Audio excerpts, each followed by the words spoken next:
And now, our voices today.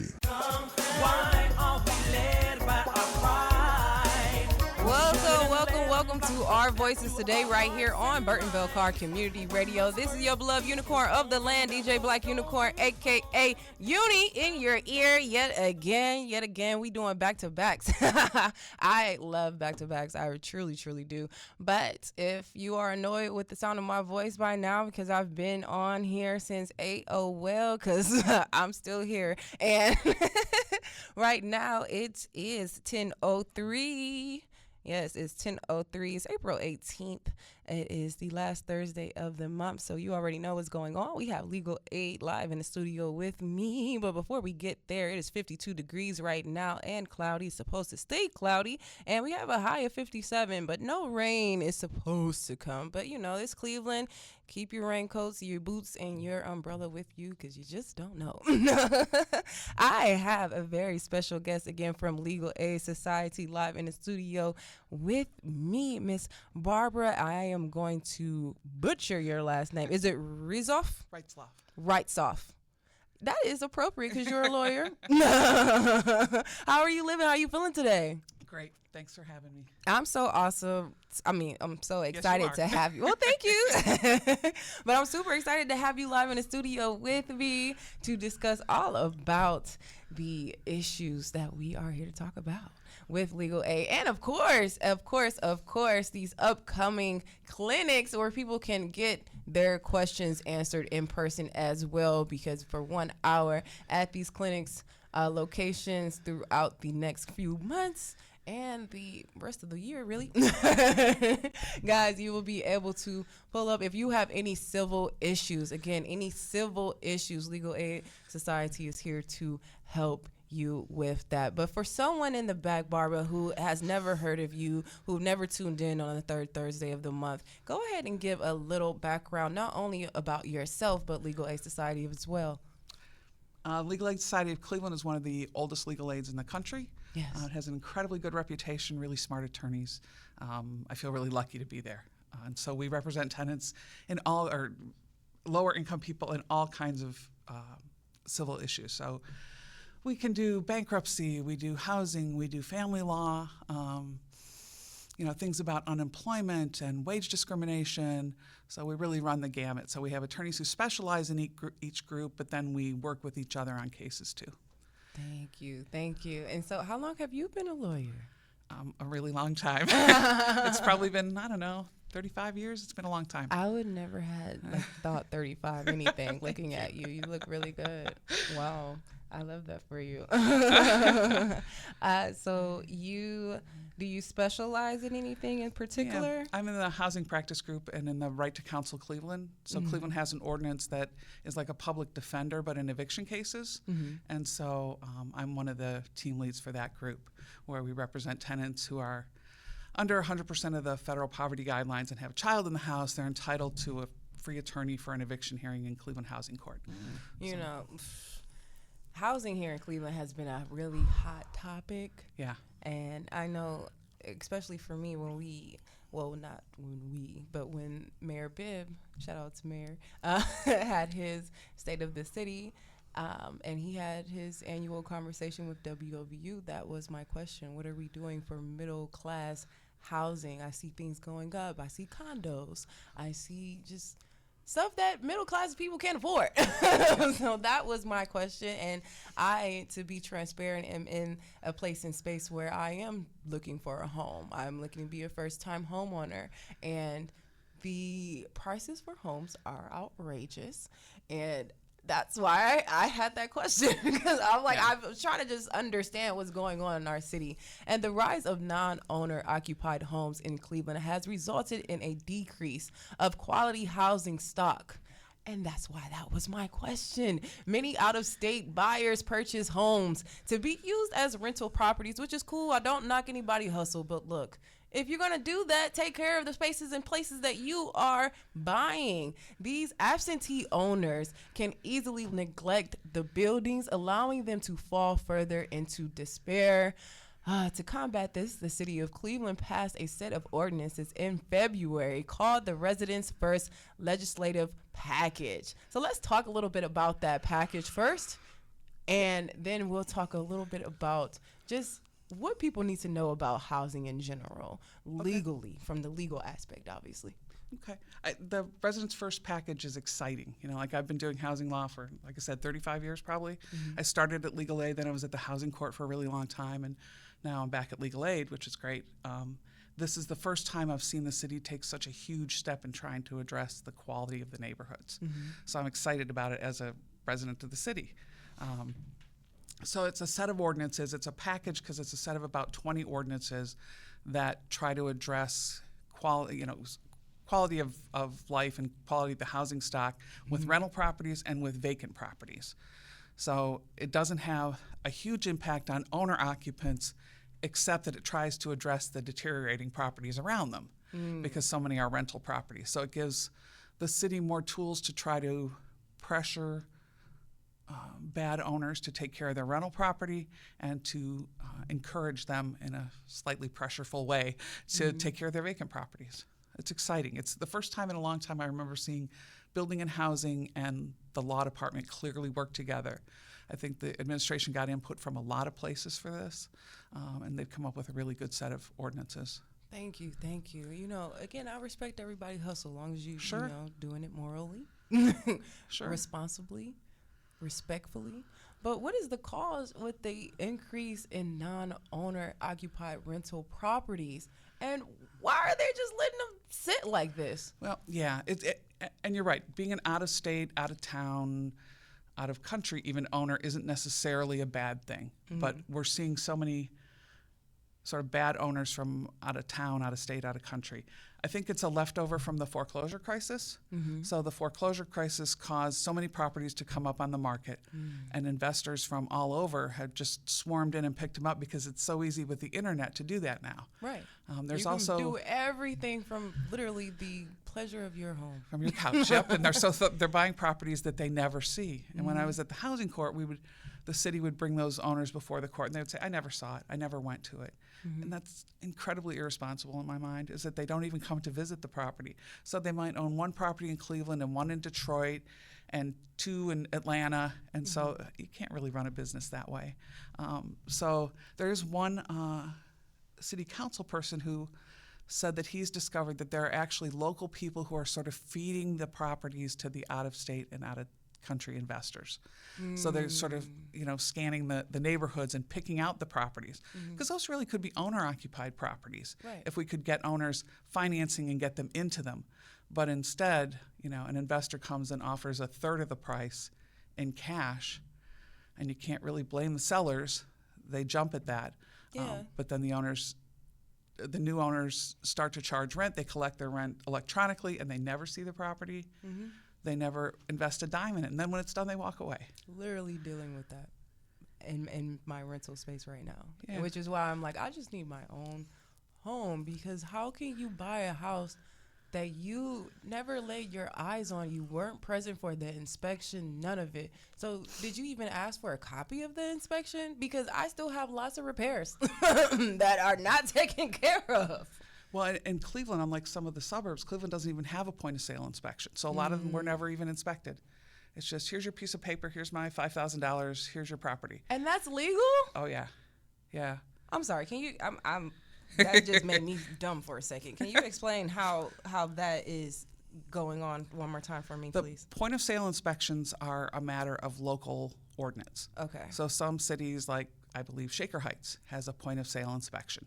So you have to get that from the inspection thing from the city when you go through the inspection to sell the property. But Cleveland doesn't have that, and there's some good reasons not to. I mean, if you require everything to be completely up to code, sometimes it stops properties from transferring, and you don't want them to. But there is no point of sale in Cleveland, so you just buy the property online, never have it inspected, never look at it. And then you can rent it to tenants and suck all the rent out of it, not make any repairs, leave it, move on to the next one. And tenants are living in terrible conditions because of this. Yes, I know a young lady who's under the same property management company, who I will not name, who was without heat the entire winter. And I said, why didn't you put your rent in escrow? She said, what is that? I said, that's why we have these conversations with Legal Aid on WOVU. You need to tune in every third Thursdays because there's no way you should be paying to stay in a place that does not provide you heat when you are paying your full rent. Yeah. That is absurd. And she had children. It is illegal. And a lot of people don't even realize your utility company cannot even turn anything off when you have children in the home. But these are things that people are unaware of. And that's, again, why we have these conversations to let them know about. I'm sorry, Barb, you look like you had something on the brain. No. You're good. So when it comes to these properties and the conditions of these properties, is there anything in the ordinance that helps keep the homeowners accountable, and have you seen a reflection of that? Yeah, well, this ordinance was just passed in February of this year. Mm-hmm. And so I don't think we're really going to see the effect for another 18 months, 2 years. It takes a minute to ramp it up. Okay. But up until February, before the ordinance was passed, there was something called a rental registration. Mm-hmm. And the rental registration really just meant you went down to City Hall and you registered your property as a rental property. There was no inspection involved, but you just registered it and paid a fee. Mm-hmm. And that fee initially, it was created because that fee was supposed to fund more inspectors. Mm-hmm. But I don't think that really happened. So now this new package, they have changed the rental registration to actually be a process through which you can get a certificate allowing you to rent the property. And that means the city will take a look at the property. You'll have to make a commitment to make some of the repairs, or you'll actually have to make the repairs. You have to appoint a local agent in charge, so it gives the city a lot more oversight. And it makes the process more stringent for the new owners. They have to actually look at the property and decide what to do with the property. They have to be current on their property taxes. The utilities have to be current. The concern is that this will make it an even tighter market for tenants. On the other hand, you won't have so many people moving in and their water is shut off 3 days after they move in. Or they move in and find out the property's in foreclosure and they're going to have to move again. So it protects them in that respect. Thank you. What is the rental registry process exactly, or is that like isolated to different city ordinance like we just discussed? Yeah, that's particular to each city. And so now what happens is a property owner will file for a certificate to register the property, but then they'll have to get inspections done. The city will demand proof that the property is up on its taxes, that it's lead safe certified. If they've had lead violations, that they'll have to prove that they're obeying those orders to abate the lead. They have to have the heating, ventilation, air conditioning system inspected if it's more than a 4-unit building. So they'll have to go through those steps. The utilities, the property taxes will have to be current. And this is all at the owner's will? Like they choose to be a part of the registry, or once They have to. Okay. If they're going to rent the property out, they have to do that. Okay. And so once they complete all those things, the city will issue a certificate allowing them to rent out the property. Okay. And so if they jump the gun and rent the property early, there are criminal penalties that can attach. So it's now, instead of just being a list of properties, now it's really a proactive way to try to get these properties up to code. Wow. And Judge Scott in the housing court has been requiring rental registration attached to each eviction complaint, which is great because then she can make sure that it's registered with the city before she'll grant an eviction. It's being properly rented. And so hopefully when this new system gets rolled out, she'll require that too. Is there any other changes being made to it? The registry, that is? One of the biggest things is that the requirement that an owner appoint a local agent in charge. So right now, one of the difficulties is the owner of the property may live in China. And so when the city is trying to contact them, it's difficult. There's nobody on the ground. Tenants are paying their rent through Cash App, and they have a hard time getting repairs made.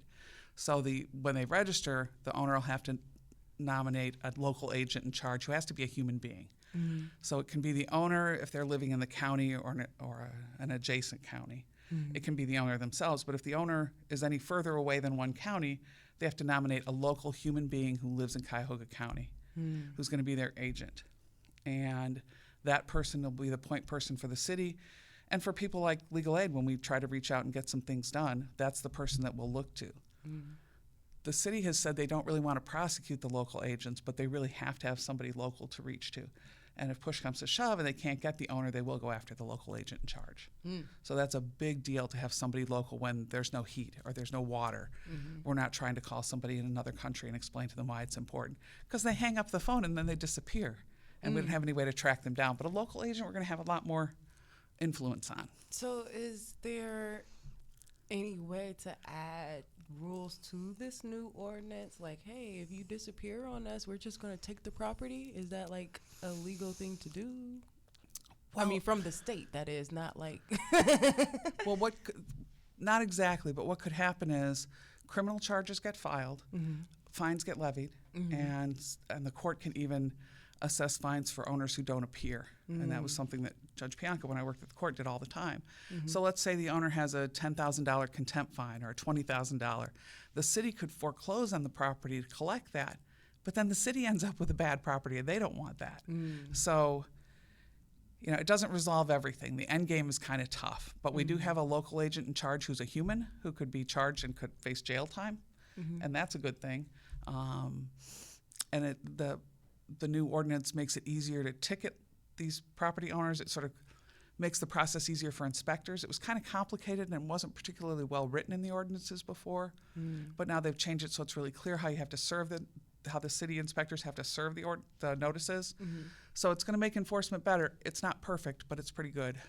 So why was it important for these changes to be initiated? Just like you've noticed, just like we've all noticed, the quality of housing stock is going down.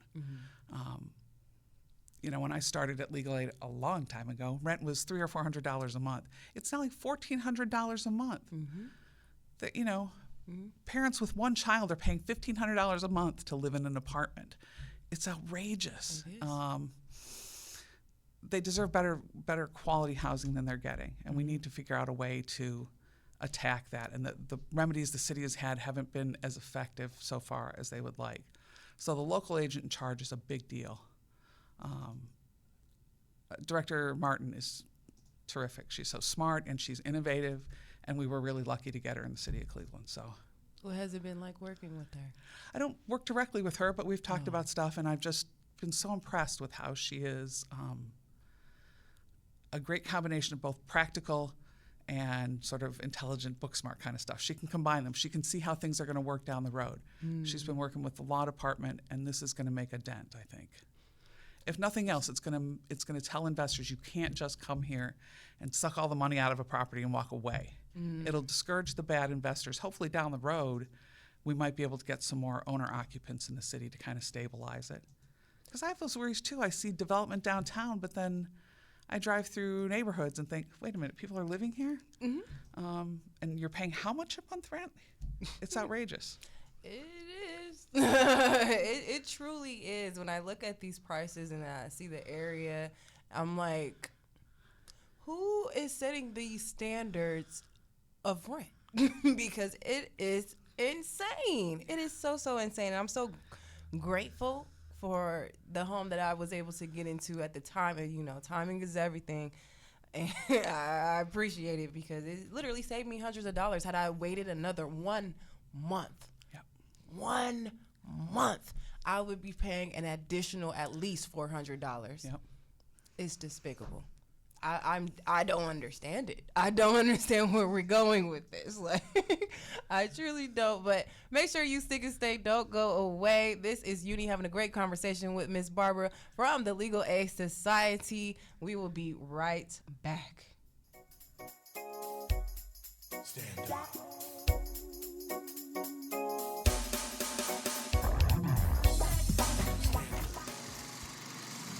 iFilm 216 is here to provide you an opportunity to convert those extant skills to use in the media production business with a 1-year below-the-line apprenticeship program. Learn everything you'll need to know to break into the film and television industry. The iFilm 216 program is a workforce development initiative for the film and television industry, helping you gain access to learn all about grip and lighting, camera and sound, set developing and building, even hair and makeup, and so much more.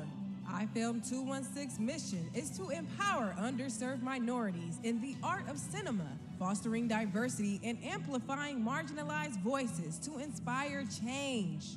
This message is brought to you by iFilm216.com and WOVU 95.9 FM. Our Voices United, a Burton Belcar community radio station.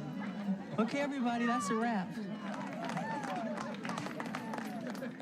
It's your mother.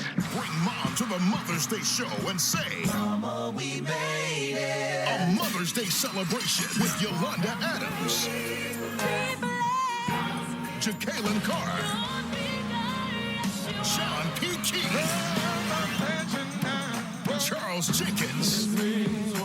Hosted by comedian Jay Lamont. Saturday, May 11th, 7 p.m. at Playhouse Square. 2024 Mother's Day is going to be amazing. Make sure you are there to receive your special welcome from Jade the Gospel Kid Williams as well. Visit PlayhouseSquare.com for more information. This message is brought to you by Playhouse Square and WOVU 95.9 FM. Our Voices United, Burton Belcar Community Radio.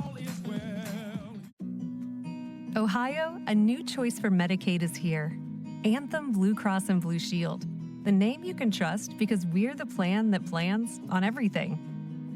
From 3 a.m. fevers, to life-saving medicines, to care wherever you need it, even the unexpected. We've been caring for Ohioans for over 80 years. So choose Anthem for your Medicaid plan. Visit anthemohio.com today. This was brought to you by Anthem Blue Cross Blue Shield Insurance and WOVU 95.9 FM. Our Voices United. Burton Bell Carr Community Radio. Just 'cause the rich get richer and the poor don't get. Excuse me, but I get so mad. Where could we have been? What could we have had? Yeah.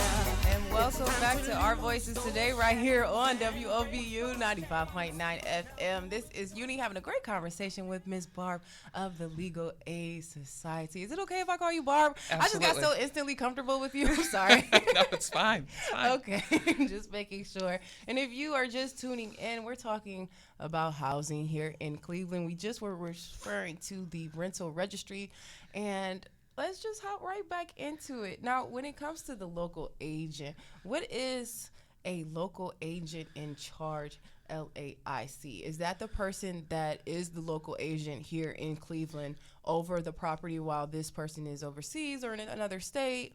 That's that specific person, correct? That can go to jail. Right. Yeah, exactly. Exactly. They got to be here in the county, and it's especially helpful when the owner is a company, because you can't even send a company to jail. So if you can find the owner and it's, ABC Properties or whatever, not that I know an ABC Properties, but if it's something like that, you can't send them to jail. You can find them, and sometimes they're not too worried about that. But if you have a local agent in charge and they're a human being, they've got a little more skin in the game. So how often will the owner of a rental property have to register? Once a year. And that's part of the delay in getting this up and running. It's to be expected because it passed in February and the rental registration is due March 1st.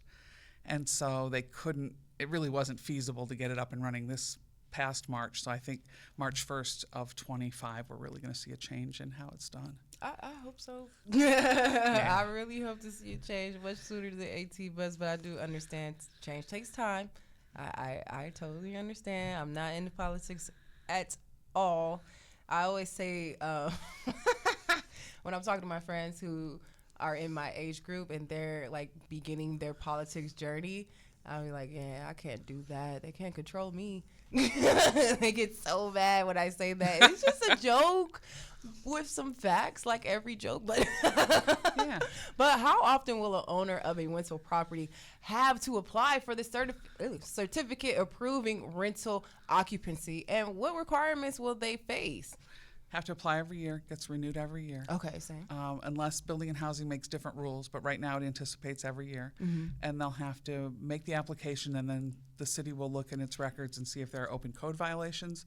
They'll have to have a conversation with the city about the repairs to those. They'll have to show that the property taxes are current, the utilities are current, that they're complying with any sort of lead-safe order or lead remediation order. They'll have to have inspections done every year. Yes. Okay. So once a year for both registries, but there's a third registry as well, which is entitled the Vacant Property Registration. Now, this is for properties that are vacant, obviously. Right. So the owners of the property, is there a certain amount of time before they are made to register on the vacant, or is it just like, oh, it's only been 30 days, the previous family just moved out? Like, how long do they have before they have to actually register for the vacant property registration?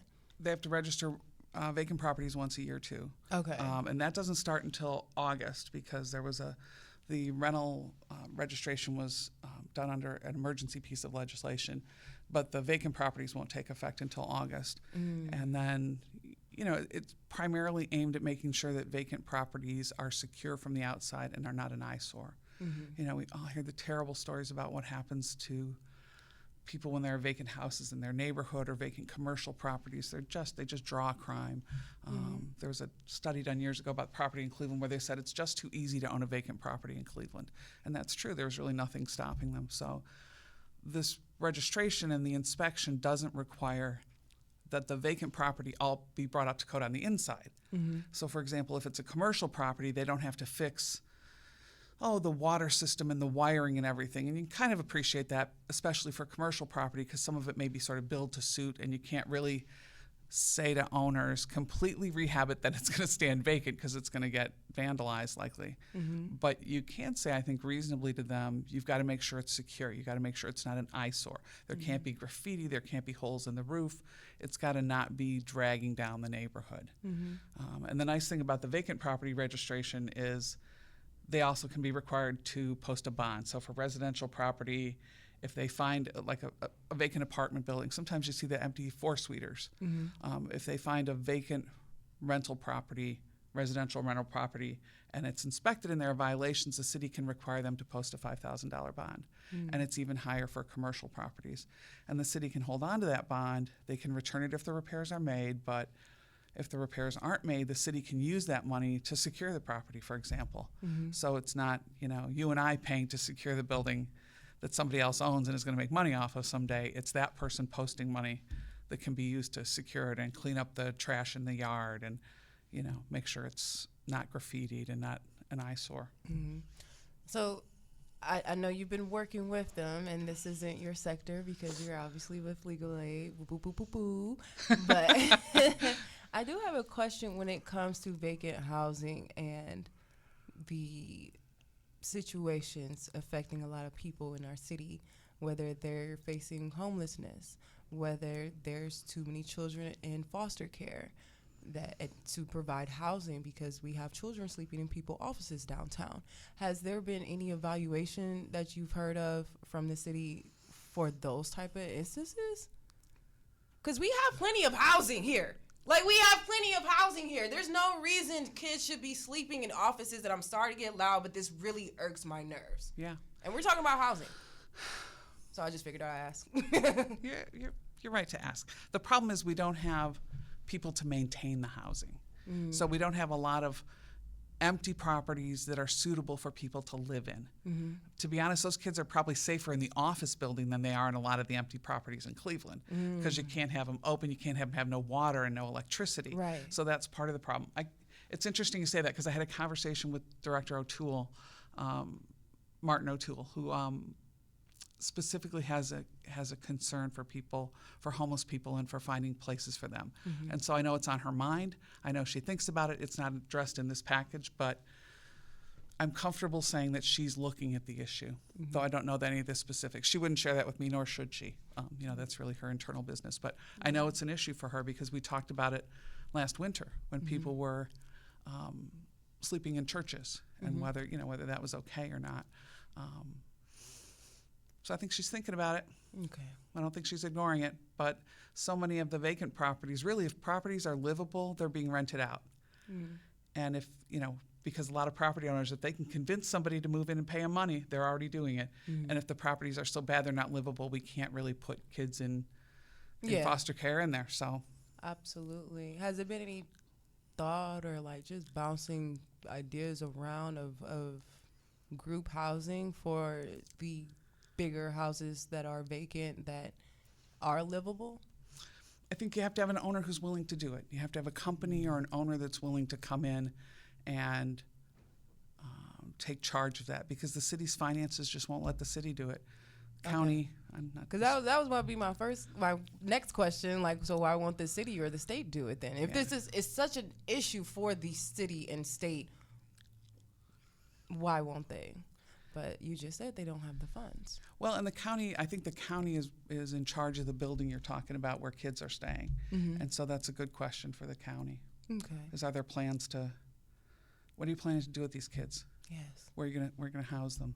It's not acceptable for kids to live in office buildings. It's worse to live in condemned property, but absolutely, office buildings don't really work either. Yes, yes. We can't house kids that way and then expect them to come out and, you know, take roles and get jobs and change things if we're not raising them in a way that's... We are talking about future productive members of society. Now, if you want them to be productive members of society, you have to take care of them. And I know that I have a very communal thought and way of living. That's just how I am. And I forgot the actual like political term for it, where I feel like everyone should be taking care of everyone, but that's just my mindset. And I know that doesn't really align with America. So how will the city enforce the terms of the package if violated? You know, going back to what you said about like the greater good for the greater number, in the long term that does work. You know, people who have a lot of money and don't want to share any of the benefits are then going to be complaining that they have to take care of other people. Well, you don't if you raise everybody. You know, that thing about a high tide raises all boats or whatever. You know, you ensure that kids get a good start, then they're going to be really productive and you don't have to worry about, I don't want to pay money if they're not working. Well, they'll be working if you raise them in a way that empowers them to do that. Yes, it's so selfish and greedy, so greedy. Like, I'm a firm believer, once you reach a certain amount of money, what are you doing with it? If you're not helping people because you're blessed, and though you may not even believe in all of that, which is fine, but the bottom line is you're good, you're fortunate. So why would you, even as a good person, whether you have a spiritual foundation or not, why would you not want to help others? But hey, not everyone thinks like Uni, and that's okay. I'm sorry, you were saying. Jeff Bezos' ex-wife, I wish I could remember her name. Yes. Is it Melinda? Melissa? You know, she took her fortune and she's been giving grants.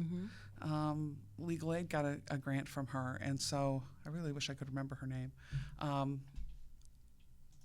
You know, she has enough money. I think she understands she has enough money. She can share it. And I respect that so much, that she can, you know, share it. And she's still doing fine. I'm sure she's living in a lovely house. Yes, Miss McKinsey, never mind. Mackenzie Scott? Mackenzie Scott, oh, there you go. Yeah, okay, I'm sorry. It had an end date here for 2019, and I'm like, what is going on? No. Thank you. But that's her name. And, you know, she's a good example of somebody who's got a lot of money, and she's doing good things with it, and still maintaining a standard of living that we can all aspire to. Yeah. Thank you for finding her name. That's great. It's important that she get credit for that. Absolutely, because the amount of grant money that she has been handing out, and that just speaks volumes to exactly what I was just saying. You can live your comfortably fulfilled life being just fine, still helping those who are not as fortunate as you. You truly can. You truly, truly can. And Miss Scott, thank you and commends to you, whether you hear this ever or not. Just that example being shown is appreciated, so thank you. Yeah, it's important. It's not just the money, you're right, it's the example that it's possible to do this and still be perfectly secure yourself. Yes. We're not taking her last dollar. She's giving it away so freely. Yes, yes. After this break, we were going to come back and talk all about these upcoming clinics. I'm super excited to talk about it. Don't go anywhere. You are listening to Our Voices Today right here on Burton Belcar Community Radio. Richer and the poor don't get. Excuse me, but I get so mad. Where could we have been? What could we have had? Yeah, it's time to lose those shackles and break stop you from being a April 28th is Purple Sunday, and WOVU is calling for you to come support the 3rd annual Northeast Ohio Stewardship of the Mind through Alzheimer's and Dementia Awareness, held at the local churches all across Northeastern Ohio. Join us and learn important details such as the impact of Alzheimer's in our community, tips to recognize the warning signs of the disease, benefits of early detection, and the importance of participating in clinical trials. For more information or to sign up to participate, contact Manager of Diversity, Equity, and Inclusion, Reverend Frederick Knuckles, over email at frknuckles@alz.org or call 216-342-5607. This message has been brought to you by the Alzheimer's Association and WOVU 95.9 FM, Our Voices United, Burtonville Carr Community Radio. Join us for an afternoon of community fellowship and healing on Saturday, April 20th with Dr. Yvonne Pointer at the 2024 Victims of Crime Write the Vision Conference. It will be held at the Cleveland Public Library, 17133 Lakeshore Boulevard, from 11 a.m. to 5 p.m. Entrance is in the rear, and there will be a book signing as well as sessions on healing through hope and grief recovery. There will also be community vendors and lots of prizes. Registration for this amazing event can be done through Eventbrite. Don't miss out on this opportunity for healing. This message has been brought to you by activist Dr. Yvonne Pointer, the Cleveland Public Library, and WOVU 95.9 FM. Our Voices United, Burtonville Carr Community Radio. Many people in our community dream of owning a home. Unfortunately, many also feel that that dream is out of reach. However, family, KeyBank is committed to changing that. KeyBank partners with a variety of mortgage programs focused on meeting the needs of borrowers, including offering down payment assistance, affordable and government loans, and solutions for first-time home buyers. A Key Community Mortgage is also a great way to help reach the goal of home ownership. It allows you to take advantage of low down payment options, and qualifying is easier than you might think. It's one more way KeyBank is supporting neighbors and neighborhoods in the communities that they proudly call home. To learn more, visit your local KeyBank branch and speak to a licensed mortgage loan officer. KeyBank and home lending products offered by KeyBank are not FDIC insured or guaranteed. Equal housing lender, NMLS number 399797. This message has been brought to you by Key Bank and WOVU 95.9 FM. Our Voices United, Burtonville Carr Community Radio. To never stop fighting, don't ever quit. Just 'cause the rich get richer and the poor don't get. Excuse me, but I get so mad. Where could we have been? What could we have had? Yeah, it's time to lose those shackles and break those chains. Welcome back to Our Voices today, right here on Burtonville Carr Community Radio. This is Uni having a great conversation with the Legal Aid Society, Miss Barb, to be specific, of the Legal Aid Society. And we've been talking all things housing here in Cleveland. We've been discussing all about the local agent in charge here in Cleveland, the Residents First legislative package that passed in February. And now we're going to talk about these upcoming clinics going on, which the first one being April 27th. The intake hour will be from 10 to 11. That will be at the Food Bank Community Resource Center. But before we get into the rest of these clinics, Ms. Barb, what can the people expect when they show up at these clinics? They can expect that they'll talk to an intake person who will get some general information. They'll explain the problem that they have, and they'll either talk directly to an attorney or the intake person will go back and forth. What's great is that we have volunteer attorneys in addition to legal aid attorneys, so that if there are topics that aren't within our normal sort of range of services, there are other attorneys there who volunteer their time.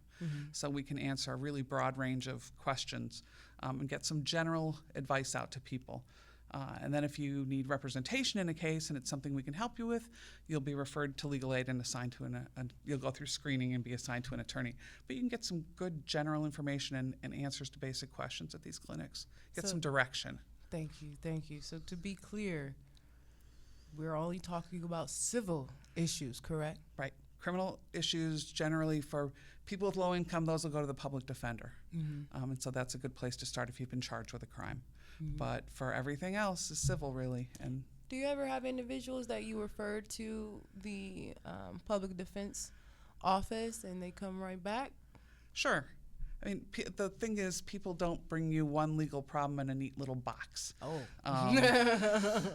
Especially people with low incomes, every problem has its tentacles that go into a different issue. So what may look like a housing problem may also be a problem with your criminal record. And it might be a problem with your eviction record, and then maybe the problems at your house are about a child who needs an IEP. And so we try to pull out all the little threads and get you set up to go talk to the people who can help with those individual threads. And then we can help pull it back together at the end. So sometimes people go to the public defender and come back to us, but we're still there. So it sounds like you guys are wrapping in your partners quite a bit. Can we talk about those people or entities a little bit? Sure. Okay? I mean, really, legal aid has spent a lot of time developing connections with all sorts of community partners. And so, there's reentry work, and there is work around lead issues and lead poisoning. We do work on domestic violence, but there are also people who we reach out to about kids with foster kids with problems. We have some education attorneys, so we reach out to a lot of the schools, but we also have volunteer attorneys that can help us with some of that. We do some wills and that kind of thing. That's often something that gets referred to a volunteer attorney, but we also reach out to the public defender, whoever we need. The Bar Association has been a great partner. The Housing Court for housing issues, we can sometimes refer people to housing specialists who are not attorneys, but they're employed by the court in Cleveland, and they see people on a walk-in basis to help them understand where their case is in the process. So we can refer people or we can help them find somebody, but we're always there if they come back. Thank you. So again, that first one I mentioned, April 27th at the Food Bank Community Resource Center over there on Waterloo. Have you visited the new food bank on Waterloo yet? I haven't been there yet, but I understand it's wonderful. Yes, it is beautiful. Beautiful. The second one will be May 2nd from 1:30 to 2:30 at the McGregor home, which I think McGregor is doing some amazing things, trying to keep people in their homes. I definitely love that. And the next one will be May 11th from 10 a.m. to 11 a.m. at the People's Library, Cleveland Public Library, West Park Campus. That's 3805 West 157th Street in Cleveland, Ohio. So when it comes to legal aids and its mission, the mission is to secure justice, equity, and access to opportunity for and with people who have low incomes through passionate legal representation and advocacy for systematic change. And to be clear, people are expected to come to one of these intakes. They are expected to go through the intake process. But do you guys ever step into the court with these people? Do you go into the courtroom and fight that fight? Absolutely. And particularly in Cleveland and housing and the work that I do, lawyers are there every single day. Most of our housing attorneys in Cleveland are there 3 or 4 times a week in court, standing up with clients, or if it's a Zoom hearing, sitting next to clients, advocating hard for them. It's interesting. We have the Right to Counsel program has been evaluated by a company called Stout, and they give us back data. And what they found was having an attorney next to you makes a difference whether you have a defense to present or not. Just having an attorney there to advocate for you can get you more time to move from the property, can get your record sealed, can get you a good reference, can work out the issues where you're being sued for back rent. So just having an attorney with you makes a difference. So we try to be there with as many people as we can. If we can't, then we offer very specific advice to people, but by and large, we're there every single day. We represent tenants in the outer suburbs and outer counties as well. So we're in, Lakewood Muni Court, we're in East Cleveland, we're in Shaker Heights and Cleveland Heights, and then even further out in Ashtabula, and in some of the other further out counties we represent tenants too. So we're really everywhere. We're trying to expand our reach because we understand how important it is for people to have legal representation. Your housing shouldn't be at risk just because you can't afford an attorney. And beyond the housing, we're there in domestic relations court. That's probably the second most court appearances by any of our attorneys. They're in domestic relations court. We also do administrative hearings for people who are losing their vouchers, their housing choice vouchers, or having some other kind of benefits terminated. We represent them in the administrative hearings too. So it's not just court, it's other entities that we represent people for. Thank you so much. Have you got any crazy court stories? I want to hear. Nope, no crazy court stories. That's a good thing. That's a good thing, right? Yeah, I mean, I was at the court for a long time. I was the chief magistrate of the housing court, and to sort of sing the praises of legal aid, I will say that they had the best reputation there because legal aid attorneys are prepared all the time. Mm-hmm. And coming back, that's what I was so impressed with is we have usually just a couple days to prepare for eviction hearings, but the advocates I work with are so passionate and so smart. I don't think you'll find smarter attorneys anywhere. Are there just a few tenant rights pertaining to housing that you can share with our listening audience on our way out today? Just some tips that people should know. Sure. One of the big ones is in Ohio, you can't withhold your rent because the property's in bad condition. There are some states where you can even make repairs and deduct it from your rent, not in Ohio. In Ohio, the only way to deal with that is rent escrow, which you mentioned before. So you give the landlord advance notice, usually 30 days unless it's an emergency like no heat. But you give the landlord advance notice, give them a month to make the repairs, and then start paying your rent into court. You have to be current in your rent to do that. The idea is that putting the rent into court will put the pressure on the landlord to make the repairs. Sometimes that works and sometimes it doesn't. Sometimes the landlord is so big that they don't care. But you can't withhold the rent. You've got to pay it to the court. That's probably the biggest tip. The other thing is to communicate with your landlord. Try to set up a good relationship at the start. Respond when they reach out to you, have them be able to contact you, because so many cases could be settled, but landlords don't want to work with tenants because they've gotten into a bad relationship, which is by no means the tenant's fault, but it's just that it's worth investing a few hours in the relationship early on. So that's important, I think. Those are pretty good things. Communicate in writing, keep receipts, keep proof of what you do, because a lot of the cases in court come down to he said, she said. And if you can show me a picture or a document, then I have an easier time representing you in court. If you save your texts, if you take photographs, get proof so that you can prove that what you're saying is true, because the magistrates in court have, 2-3 minutes to decide who's telling the truth. It's not always so easy. And so whoever's got other proof to back them up is going to have a better outcome. Thank you so much for all this awesome information that you have shared with us today. If you are struggling with a legal issue that impacts basic needs such as housing, safety, or finances, definitely visit the Legal Aid Society website at lasclev.org. That's lasclev.org. Or you can call 888-317-3777. And if you are speaking Espanol, you can call 216-586-3190. But if you need help with housing, employment benefits, domestic safety, or another fundamental need, again, you can visit the website lasclev.org, or you could give them a call at that 888-817-3777. And on our way out, I asked you about tenants, but let's talk about owner rights, because I don't want to be one-sided. Is there any tips or information that owners should know that they just simply may not know, or is something a little newer that has come out? Well, certainly in Cleveland, the rental registration is new, but some of the advice that I would give is the same I would give a tenant. Develop a good relationship early on. Landlords and tenants don't have to be enemies. This is It's a commercial transaction. Everybody can live peaceably. I've had a couple landlords with whom I've had a decent relationship, but you have to communicate with each other, and you can't start off with the attitude that you're enemies. Right. Everybody should be putting things in writing. They should be pretty transparent with the tenant.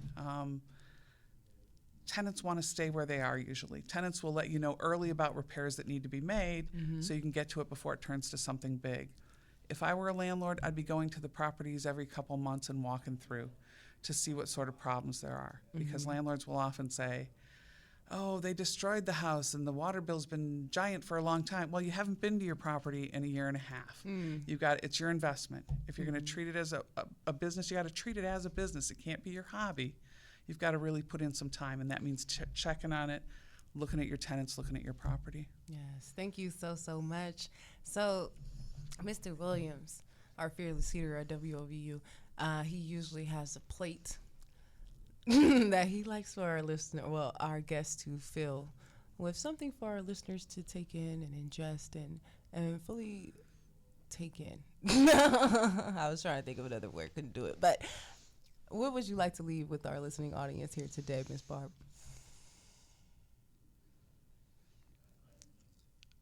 Some of the stuff that we talked about earlier about being kind to one another, it applies. Housing is so fundamental. It's,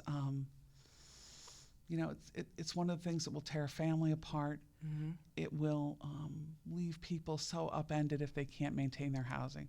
Tenants really want to maintain their housing. Landlords really want their rent. If they work together, they can make this work. They don't need to be enemies. If you're a responsible owner and a responsible tenant, you can be just fine. So approach it like that because it's important. Having somewhere safe to live is so important. Yes. Thank you so much again. Make sure you guys stick and stay. Don't go away. We got the ATM show coming up. All things money. So we're talking about your financial health. So make sure you stick and stay. Don't go away. Thank you again, Ms. Barb. Thank you, Legal Aid Society, for sharing this awesome information with our listening audience right here on WOVU. What could we have had? Yeah. It's time to lose those shackles and break those chains. Now who is gonna stop you from being a man?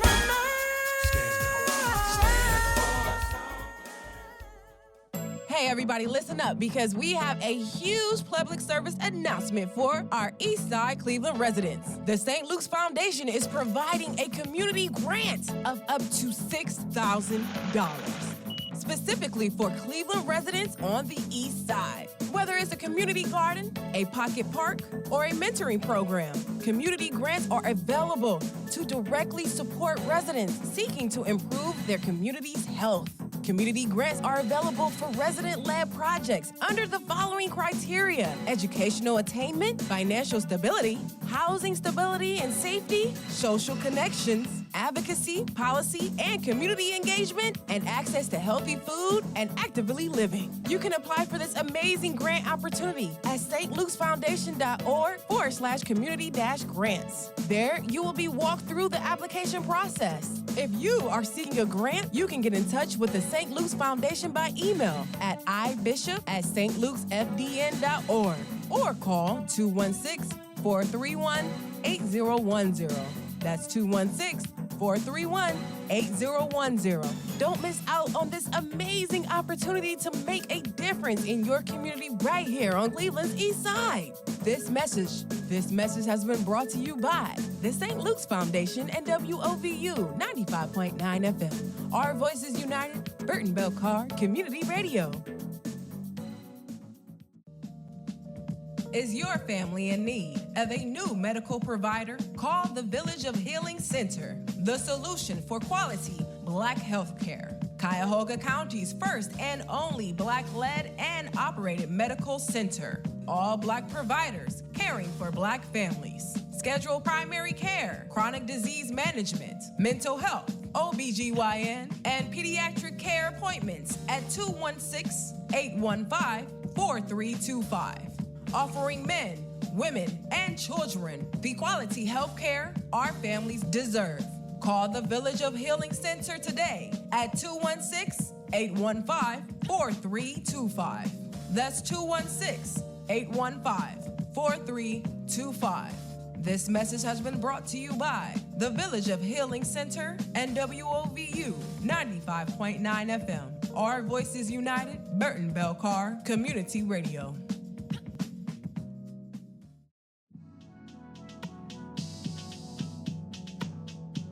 Girl, let's go. What site are you on? Girl, I'm filling out this Project Noir 2024 survey quickly. Apologies, I'm almost done. What is that? It's a survey where I can tell my experience here in Cleveland and Northeast Ohio. They're finding out if anything has changed for Black women since Cleveland was ranked the worst place in America for Black women in 2020. Do you remember that? Oh, yes, I definitely do. That's great that they're asking us, the Black women of Northeast Ohio, if anything has improved or not. Right, and I definitely wanted to make sure I share my experience within these classrooms, these doctor's office, and definitely at work. Wait, where do I go? I want to make sure I fill out the Project Noir survey too. Girl, you can visit www.projectnoircle.com. That's www.projectnoircle.com. It only take about 15 minutes, but you gotta hurry. We have to unite and share our experience before April 30th. And be sure to follow @WorkEnlightened on Instagram, Twitter, and LinkedIn, and share this important project using #ProjectNoirCLE or #ProjectNoir2024.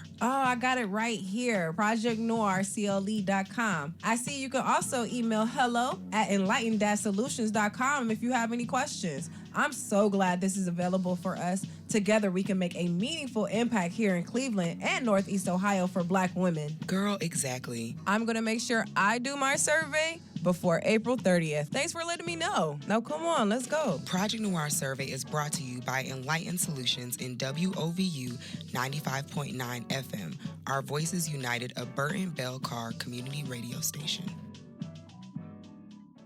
I wish my plan had more doctors. Just the thought of finding a new plan gives me a headache. I'll just write it out. If you feel like you're settling for your Medicaid plan, but the thought of switching is overwhelming, you may have settleitis. Settleitis. Searching. Metal eyelid. But there is a cure. Switch to Anthem. Anthem has more providers and extra benefits. This open enrollment, choose a Medicaid plan you'll love. Anthem. Visit chooseanthem.com today and put an end to settleitis. Thanks, voice. This has been brought to you by Anthem Blue Cross Blue Shield Insurance and WOVU 95.9 FM. Our Voices United, Burton Bell Carr Community Radio.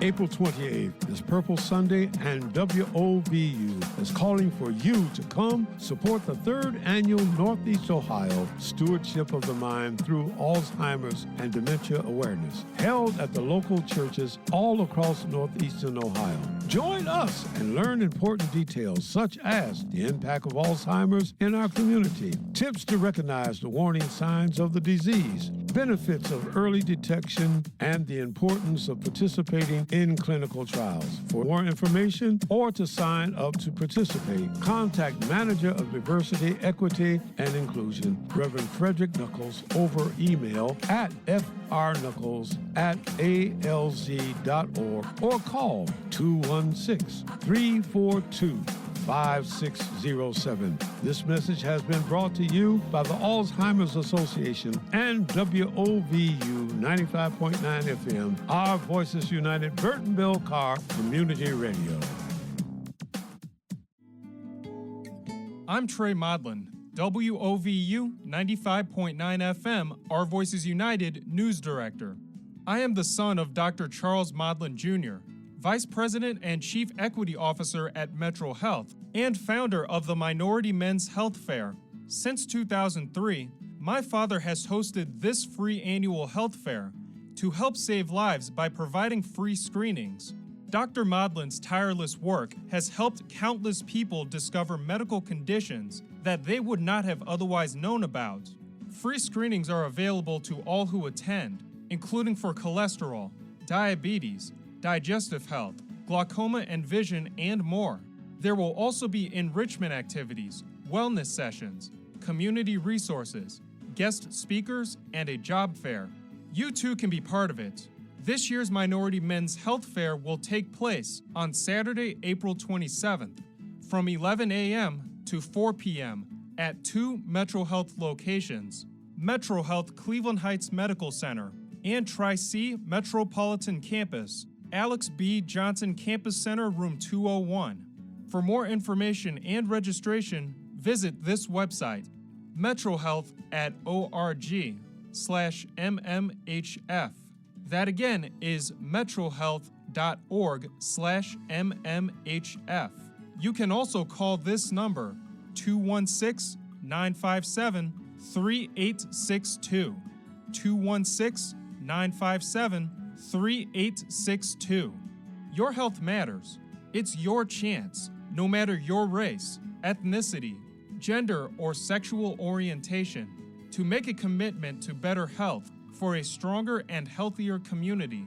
Save the date.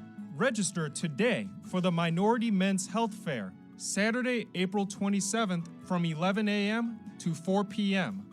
I'm Trey Modlin, WOVU 95.9 FM, Our Voices United News Director, and the son of Dr. Charles Modlin Jr. This message was brought to you by Metro Health, the Minority Men's Health Fair, and WOVU 95.9 FM, Our Voices United, a Burton Bell Carr community radio station.